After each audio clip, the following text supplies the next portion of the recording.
Well, it kind of feels like late March day around here. Even with all the clouds around, it's still been a pretty warm day. 59 was the high, still 57 Frankfort, Burlington, Lafayette, 56 at Monticello, and a 56 at Attica, as well as Covington. And still a lot of high and mid-level cloudiness around right through the evening, right up to midnight. Temperatures falling to the upper 40s at that point. If there's anything from this cloudiness, it would be just a sprinkle or two. It is the same weather pattern. It's split zonal flow. Here's one branch of the jet here. Here's the other that carries the moisture, and there's that big nor'easter we've been talking about. Check out the monster storm that's about 1,400 miles across. That's a big, big storm causing some beach erosion and flood issues in the Carolinas. And there's the pattern. I didn't change a single thing about this graphic from last week. It's the same song and dance. Very rainy in the west, rainy in parts of the deserts. In fact, flood advisories in Arizona right now.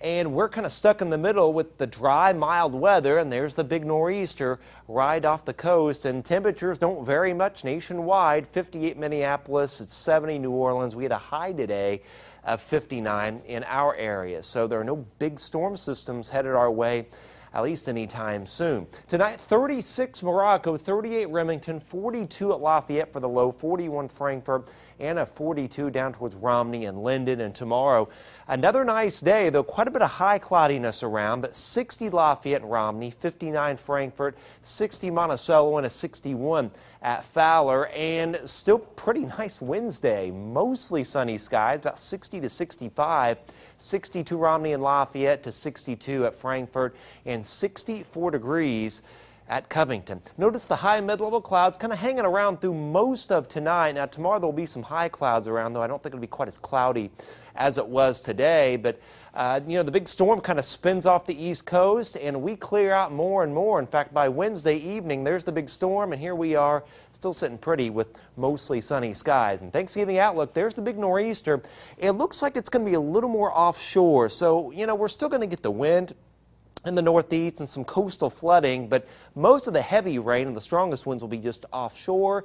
For us, though, the warmest Thanksgiving since 1973 is likely. Mostly sunny skies, 60 to 65 for the high. And even for Black Friday, there may be a few showers Thanksgiving night, but I think they'll all be out of here certainly before 6 a.m. Friday morning. Mostly sunny, breezy, pretty strong winds out of the west, a high of 53, and that morning 43. But don't get used to the really nice warm weather. It's going to get much colder as we get into early December, kind of a cold blast headed our way, and we still are looking at what could be our first measurable snow in the forecast, perhaps right around the 10th.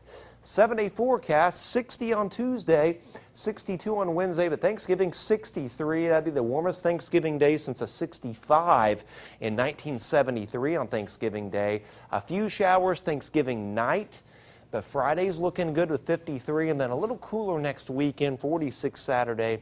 But back to 55 degrees on Monday, but I think we're going to pay for this. It's really going to start to feel like winter around here once we get into early December. All right, well, you just took the bloom off the rose. I know, there you go.